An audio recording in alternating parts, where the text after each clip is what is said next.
Mike Bohn here with Caio Borralho, who fights Jared Cannonier in the UFC on ESPN 62 main event a couple weeks from now, August 24th. Caio, man, congrats on the first UFC main event. That's obviously a big step for everyone. How excited were you when you got that news?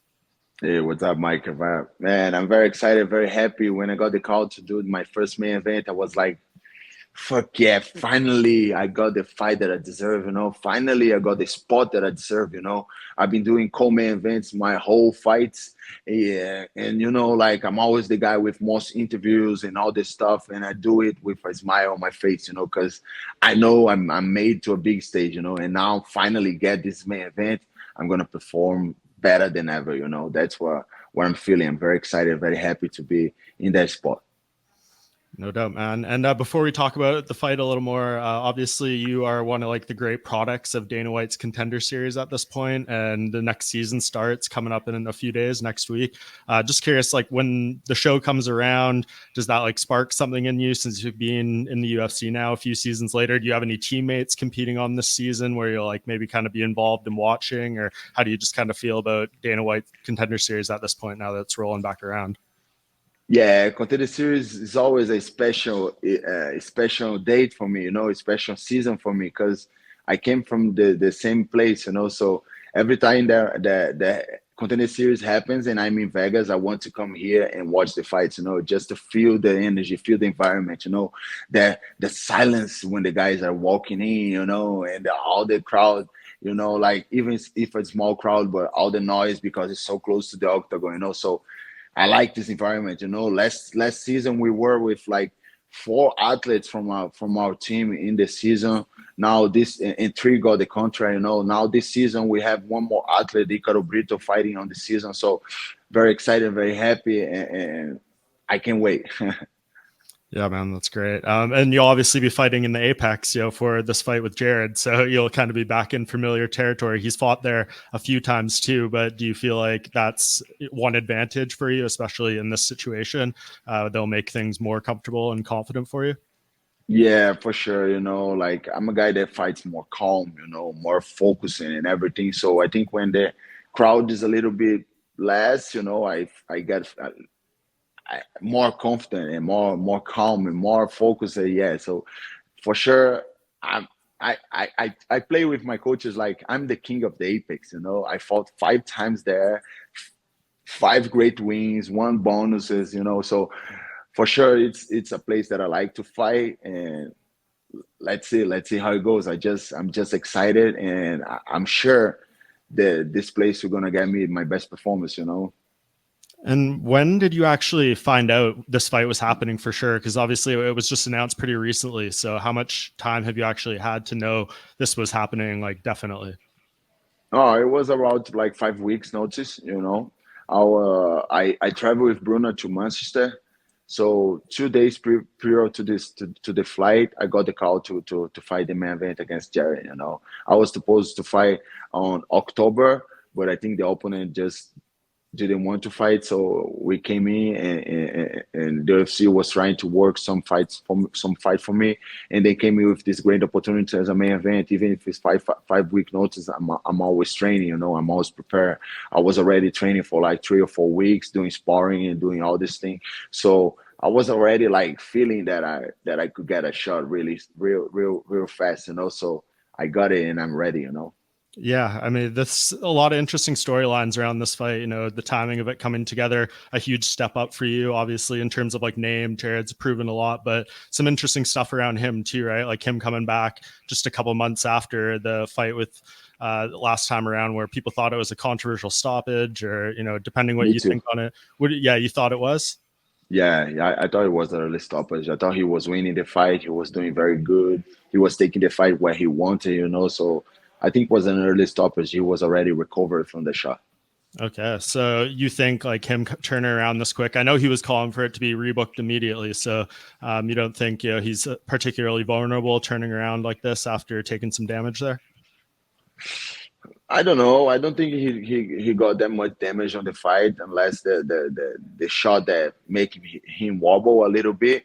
But Cannonier is a tough guy, you know. He's a very experienced guy. He knows how to take care of himself, you know. Like, I think he knows that like he's 40 right now, so he probably making a good training camp just to recover his body and just put the car on the race, you know, when the time comes, you know. So I don't take any credit from him. I think he's gonna be very prepared to this fight, and I look for that, you know. I want to test myself against the best, and I think he's one of the best of the division. So I can't wait.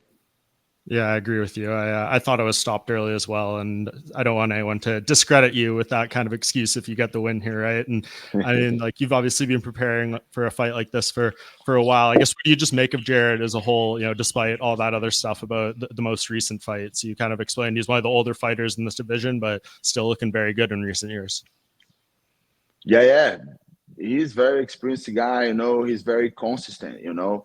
He's very consistent. That's what he can do best. He's very experienced. He he can take the fight where he wants all the time. He can explode when he wants, you know. I think he's a very tricky guy. He's very explosive, very strong, and I think it's gonna be an awesome fight for all you guys, you know. Like my skills matching with his skills. I think it can be an amazing fight for everybody, you know.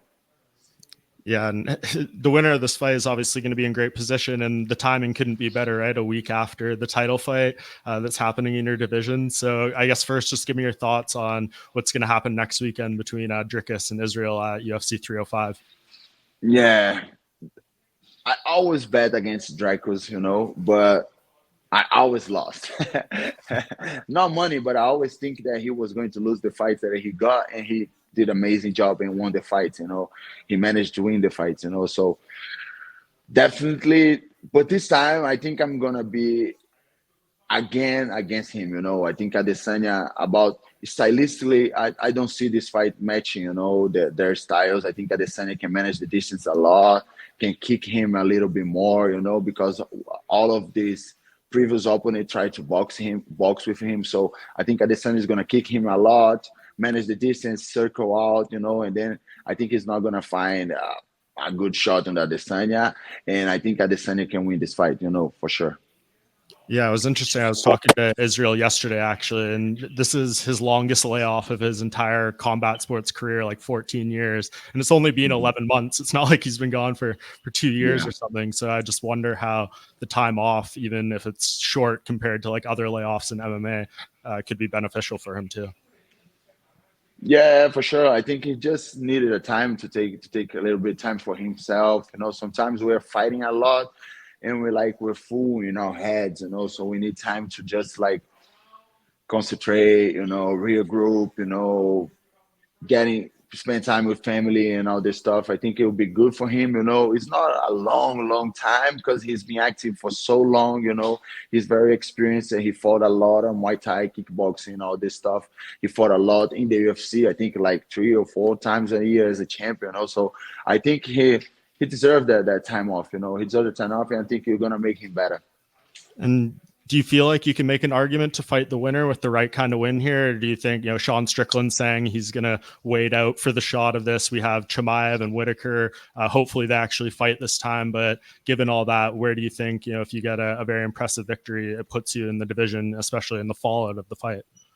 Yeah, for sure. Just a winning, you're gonna put me as in the mix of all these contenders in the top five, you know. But after winning in an extremely fashion way, you know, after if I knock out the Jared Cannonier, or if I finish him in the ground or anything like that, I think it put me right away to the next contender. You know, like my last mantra in the fight with Paul Craig is that I was going KO Paul Craig, you know, and I did it. And now the mantra to this fight is that I'm gonna show the new champion arrived, you know. So that's what I'm gonna show to everybody, and I think that's gonna happen. I'm gonna win in a good fashion and be the next contender for sure.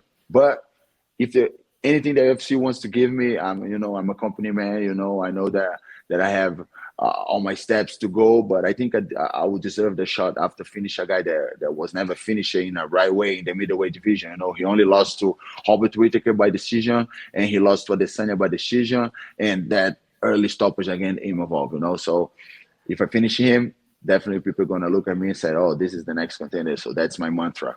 Yeah, and I think one of the big advantages you have here is like you're the fresh face, right? All these guys, Whitaker, Adesanya, Strickland, and Drickus have all fought each other kind of at this point, so you can insert yourself as the new name, and that always gets people excited.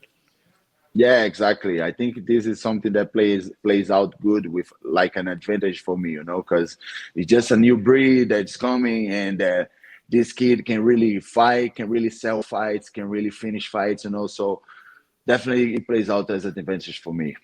Yeah, and you've been on such a great unbeaten streak here. It's one of the longest of any fighter in the UFC. I guess just to close it out here, what do you feel like you need to do to keep stacking on that and just adding more victories, especially in the biggest spot of your career coming up here on August 24th? Yeah, for sure. Like for sure, it's good to have a streak like that. People say it's a 13 winning streak, but actually it's 15 winning streak. I don't lose since 2015. I think I just had a no contest.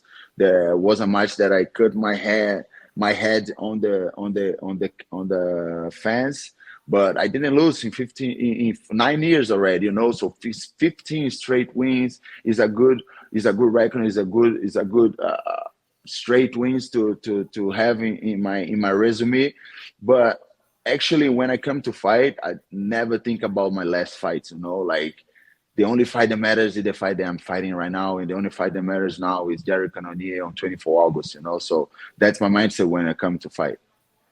Yeah, and if you want to call it a 16 fight unbeaten streak, you haven't been beaten in 16 straight fights. So that's a great way to put it too, if you want to make it sound a little better.